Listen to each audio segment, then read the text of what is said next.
Hello നമസ്കാരം.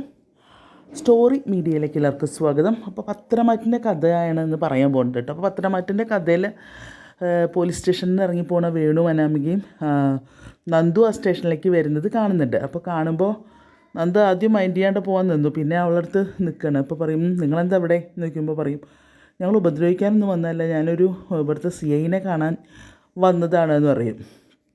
അപ്പോൾ നോക്കുമ്പോൾ അനാമികയുടെ കവിളത്ത് ഇങ്ങനെ അടിച്ച പാട് കാണാം. അപ്പോൾ പറയും, ഇതെന്താ ഇവളുടെ മുഖത്തൊരു പാട് എന്ന് ചോദിക്കുന്നുണ്ട്. അത് തല്ലിയതാണെന്ന് അറിയും. അല്ല, ഇവളുടെ സ്വഭാവത്തിന് കിട്ടിയിട്ടില്ലെങ്കിൽ അത്ഭുതമുള്ളൂ എന്നറിയും. അല്ല, ഞങ്ങളെ വീട് കയറി തല്ലിയിരുന്നില്ലേ, അതുപോലെ ഇവളെയും തല്ലാൻ തുടങ്ങിയിട്ടുണ്ടെന്ന് പറയും. അപ്പോൾ പറയും, അവൾക്ക് നാവ് നന്നാവണം, അതുകൊണ്ട് അല്ലെങ്കിൽ കിട്ടും അടി എന്ന് പറയും. ആരാ തല്ലി എന്ന് പറയുന്നില്ല കേട്ടോ. സംഭവം അതിനെപ്പറ്റി പറയാൻ വേണ്ടി വന്നതാണ് എന്ന് പറയുന്നുണ്ട്. അപ്പോൾ അല്ല, ഇത് ഞങ്ങളങ്ങനെ വെറുതെ വിടാൻ ഉദ്ദേശിക്കൊന്നുമില്ല, ഞങ്ങളതിൻ്റെ കംപ്ലയിൻറ്റ് പറയാൻ വേണ്ടി വന്നതാണ് എന്ന് പറയുകയാണ്. അങ്ങനെ അത് കഴിഞ്ഞിട്ട് ഇവരങ്ങോട്ട് പോകുന്നുണ്ട്, വേണും അനാമികയും പോകുന്നുണ്ട്. എന്നിട്ട് നന്ദു CIയുടെ ചെല്ലിയാണ്. അവിടെ ചെല്ലുന്ന സമയത്ത് വന്നവരെ കണ്ടോ ചോദിക്കേണ്ട അയാൾ സച്ചിദാനന്ദ്. അപ്പോൾ കണ്ടു, അവരൊരു കംപ്ലയിൻറ്റും കൊണ്ട് വന്നതാണ്, ആ പെൺകുട്ടിയുടെ മുഖത്തെ പാട് കണ്ടില്ലേ എന്ന് ചോദിക്കും. അപ്പോൾ കണ്ടു അറിയും. അത് ആര് ചെയ്തതാണെന്നറിയോ നോക്കുമ്പോൾ ഇല്ല, അതൊന്നും പറഞ്ഞില്ല അറിയും. അത് അനന്തപുരിയിലെ ഇളയവരുണ്ടല്ലോ, തല തെറിച്ചവൻ, അവൻ ചെയ്തതാണ് അറിയും. അവൻ ഇന്നലെ ഗ്രൗണ്ടിലുണ്ടായിരുന്നു, നമ്മൾ ഇന്നലെ പോയില്ല, അന്ന് ഗ്രൗണ്ടിലുണ്ടായിരുന്നു. ആ ഗ്രൗണ്ടിൽ ഇവളും ചെന്നപ്പോൾ ഇവളെ തല്ലിയതാണെന്നറിയും. അപ്പോൾ നന്ദു പറയും, അങ്ങനെ വലിയ കുഴപ്പക്കാരനൊന്നുമല്ല, എനിക്കറിയാം, സാധുവാണ്, ഇവളെന്തെങ്കിലും പോയി ഇറിറ്റേറ്റ് ചെയ്തിട്ടുണ്ടാവും, അതാണ് തല്ലാൻ കാരണം. അങ്ങനെ ഇറിറ്റേറ്റ് ചെയ്ത് തല്ലാൻ പാടുണ്ടാവും, ഇല്ലെങ്കിൽ അവൻ്റെ ഭാര്യയല്ലേ, ഒരു നിയമപ്രകാരം വേറെ പിരിഞ്ഞിട്ടില്ലല്ലോ, അപ്പോൾ അങ്ങനെ തല്ലാൻ പാടുണ്ടോ എന്നൊക്കെ ഒരു തല്ലിക്കഴിഞ്ഞാലൊക്കെ ഭയങ്കര പ്രശ്നമാവും. ഞാൻ അവനോട് ഒരു മാപ്പ് പറയാനിരുന്നതാണ്, അപ്പോഴേക്കാണ് ഇപ്പോൾ രണ്ടാമത്തെ ഈ പ്രശ്നം വരുന്നത്. എന്തായാലും ഒരു കാര്യം ചെയ്യണം, CI എന്ന നിലയ്ക്ക് എനിക്ക് അങ്ങോട്ട് പോകാൻ വയ്യ, താൻ പോയിട്ട് അവനെ വിളിച്ചിട്ട് വരണം എന്ന് പറയും. അപ്പോൾ പറയും, സർ ഞാൻ പോകണം വയ്ക്കും. ഒന്ന് പോകണം, നന്ദു തന്നെ പോകണം, നന്ദു പോയി വിളിച്ചിട്ട് വരണം എന്ന് പറയും. സർ അറിയാലോ എൻ്റെ ബന്ധം, ഇവിടെ ബന്ധം കാര്യങ്ങളൊന്നും നോക്കാൻ പാടില്ല, നന്ദു തന്നെ പോയി വിളിക്കണം എന്ന് പറയും. അപ്പോൾ ഇവൾ കുറേ ഒഴിവ് പറയും നന്ദു. അപ്പോൾ പറയും, ഇത് നമ്മുടെ ഡ്യൂട്ടിയാണ്, അവിടങ്ങളിലെ ബന്ധങ്ങളും സ്വന്തങ്ങളൊന്നും നോക്കാൻ പറ്റില്ല നന്ദു, പിന്നെ നന്ദു തന്നെ പോയി വിളിക്കണം എന്ന് പറയും. അപ്പോൾ അവൾ പറയും, ഈ വന്ന അനാമിക അത്ര വലിയ പുണ്യവളർത്തിയൊന്നും അല്ല, അവളുടെ ഫാമിലി മഹാ ഫ്രോഡാണ്, അപ്പോൾ അവളെന്തെങ്കിലും ഇതാക്കിയിട്ടുണ്ടാവും, അതുകൊണ്ടാണ് അങ്ങനെ തല്ലിയത്, അവനങ്ങനെ ആ ഒരു മനുഷ്യനെ തല്ലാത്തൊരു പാവം പയ്യനാണ്, എനിക്കറിയാലോ എന്നറിയാം. അതൊക്കെ അറിയാം, അതൊക്കെ ശരി തന്നെയാണ്. പക്ഷേ എന്ത് പാവമാണെങ്കിലും ഇങ്ങനെ ഒരു പെൺകുട്ടിയുടെ മുഖത്ത് തല്ലാൻ പാടുണ്ടോ, അതും തെളിവെടുക്കാണ് ആ കുട്ടിയുടെ വന്നത്. ഇതിപ്പോൾ ഇനിയിപ്പോൾ ഇവിടെ കൊണ്ടൊന്നും നിൽക്കും തോന്നണില്ല. പിന്നെ എനിക്കിതിൽ ആക്ഷൻ എടുക്കാണ്ടിരിക്കാനും പറ്റില്ല, കാരണം എന്താ വെച്ചാൽ ആ സമയത്താണ് ഇയാൾക്ക് മുകളിലൊരാൾ, അത് വെറുതെ പറഞ്ഞതാണ് കേട്ടോ, മുകളിലൊരാൾ എന്നെ വിളിച്ചിരുന്നു. അപ്പോൾ അദ്ദേഹം പറയുന്നത് എനിക്ക് കേട്ടാലേ പറ്റുള്ളൂ. അപ്പോൾ എനിക്ക് അങ്ങോട്ട് പോകാൻ മടിയാണ്. അങ്ങോട്ട് നന്ദു ആകുമ്പോൾ അത് പോയി വിളിച്ചും പിടിച്ച് ബലമായി കൂട്ടിക്കൊണ്ടുവരുന്നില്ലല്ലോ, പോയി വിളിച്ചിട്ട് വരില്ലേ വേണ്ടുള്ളൂ എന്ന് പറയുകയാണ്. അങ്ങനെ നന്ദുവിനെ നിർബന്ധിക്കുകയാണ് നന്ദുവിനെ. അങ്ങനെ ശരി സർ ഞാൻ പോവാം എന്ന് പറഞ്ഞിട്ട് നന്ദു അങ്ങനെ വരികയാണ്. അപ്പോൾ സക്കറിയനെ വഴിയിൽ നിന്ന് കാണാം. അപ്പോൾ സക്കറിയയ്ക്ക് ഇതൊക്കെ അറിയാം.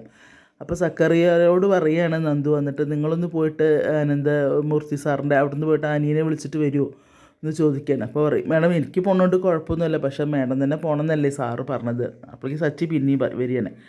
അപ്പോൾ പറയും, അപ്പോൾ നന്ദുവിനോട് ഞാൻ പറഞ്ഞിട്ട് നന്ദുവിനെ പോകാൻ മടിയുണ്ടോ ചോദിക്കില്ലെങ്കിൽ, അപ്പോൾ ഞാൻ തന്നെ പോവാം, പക്ഷെ ഞാൻ പോകുമ്പോൾ ഇങ്ങനത്തെ ഇതൊന്നും ഉണ്ടാവില്ല, അതുകൊണ്ടാണ്.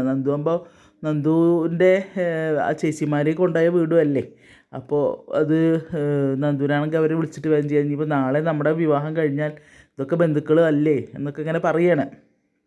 അപ്പോൾ ശരി സർ ഞാൻ തന്നെ പോവാം എന്ന് പറയണം. അപ്പോൾ ഞാനും കൂടെ വരണോ ചോദിക്കേണ്ട സക്കറി. അപ്പോൾ വേണ്ട, അപ്പോൾ എടുത്ത വഴിക്ക് CI പറയും, അപ്പോൾ ഇത്രയും ജോലി ഇവിടുത്തെ ചെയ്യണ്ടല്ലോ അല്ലേ എന്ന് പറയുന്നുണ്ട്. അല്ല സർ ഞാനത് എന്ന് പറയും, വേണ്ട നന്ദുവിനെ പോയിട്ട് കൊണ്ടുവരുന്ന പറയും. അങ്ങനെ നന്ദുവും 2 പോലീസുകാരും കൂടെ പോവുകയാണ്.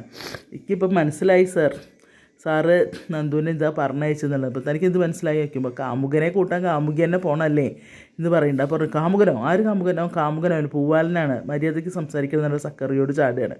സക്കറി അങ്ങനെ അന്തം വിട്ട് നിൽക്കുക. അപ്പോൾ സക്കറി അങ്ങനെ ആലോചിക്കും, നല്ല രസവും കണ്ണും കണ്ടുകൊണ്ടിരിക്കാം അവനെ ഇവിടെ കൂട്ടിക്കൊണ്ട് വന്നു കഴിഞ്ഞിട്ടുണ്ടെങ്കിൽ, ഇയാളൊരു മരമണ്ടനാ തോന്നണു എന്നിങ്ങനെ പറയുന്നുണ്ട്. ഇയാളിങ്ങനെ ചിരിക്കുകയാണ്. അപ്പോൾ ഞാനിതിനോട് ചിരിക്കുന്നത് നോക്കിയിട്ട് CI അല്ല, അനന്തമൂർത്തി സാറിൻ്റെ ബംഗ്ലാവിൽ പോയിട്ട്, കൊട്ടാരത്തിൽ പോയിട്ട് അവനെ കൊണ്ടുവരുന്ന കാര്യം ആലോചിച്ച് ചിരിച്ചതാണ് എന്നിങ്ങനെ പറയണേ എന്നറിയും CI. അങ്ങനെ ജീപ്പിൽ പോയിക്കൊണ്ടിരിക്കുന്നുണ്ട്.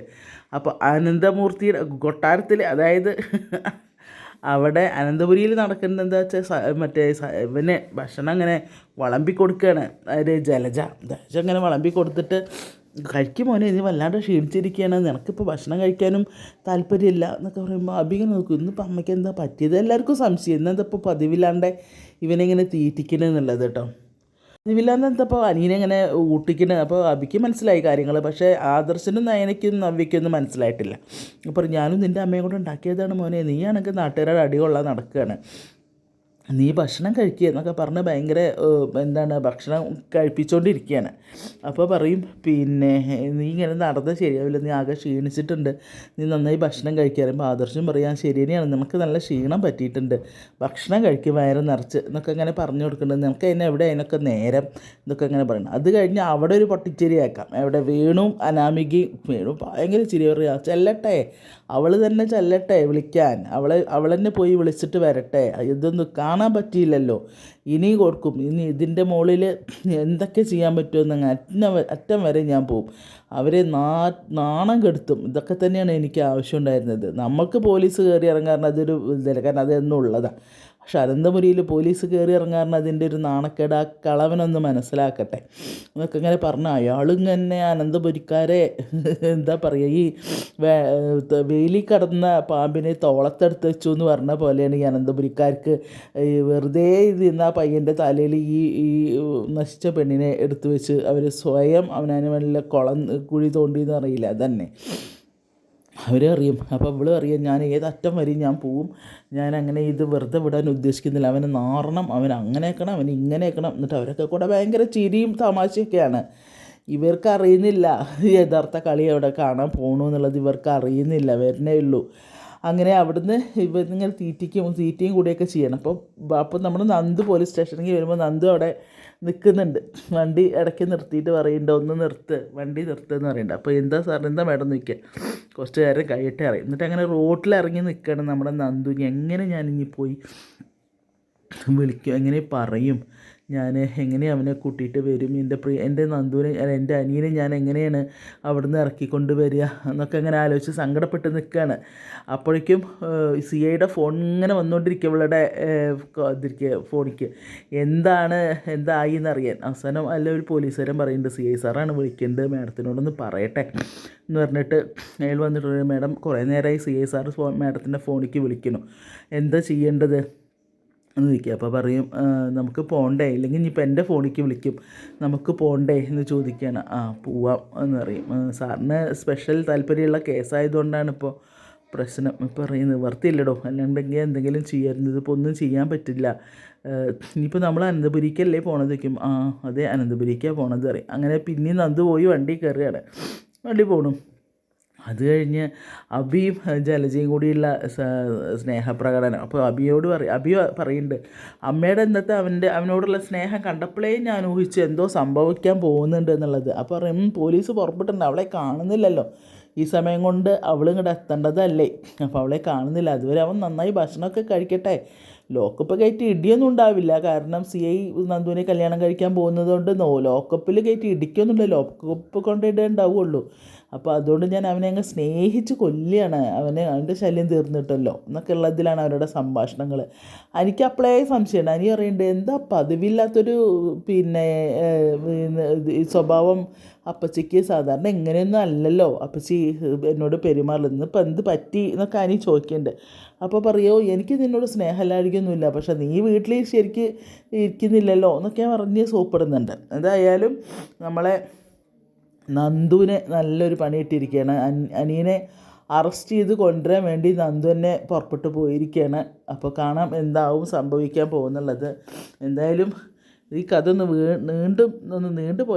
നീളാണ്ട് ഒന്ന് വേഗം കാണിച്ചിരുന്നെങ്കിൽ ഈ അനാമികേനെയും കുടുംബത്തിനെയും ഒന്ന് കുഴി തോണ്ടിയിട്ട് അതിൻ്റെ ഉള്ളിൽ കൊണ്ടുവരുന്നതൊന്ന് കാണിച്ചെങ്കിൽ ഇത് ഭയങ്കര ബോറായി തുടങ്ങിയിട്ടുണ്ട് കേട്ടോ. ആരാണത് എഴുതുന്നത് വെച്ചാൽ അവർ, കാരണം കഥയ്ക്കൊരു മാറ്റം ഉണ്ടെങ്കിലേ ഉള്ളൂ പറയുന്നവർക്കൊരു രസം ഉണ്ടാവുക. അപ്പോൾ എന്തായാലും മിസ് ചെയ്യേണ്ട, കണ്ടിട്ട് നിങ്ങളുടെ അഭിപ്രായം പറയുക. സബ്സ്ക്രൈബ് ചെയ്യാത്തവരാണെങ്കിൽ ഒന്ന് സബ്സ്ക്രൈബ് ചെയ്ത് ബെല്ലൈക്കണൊക്കെ അമർത്തി ലൈക്കൊക്കെ ചെയ്ത് നമ്മളൊന്ന് സപ്പോർട്ട് ചെയ്യുക.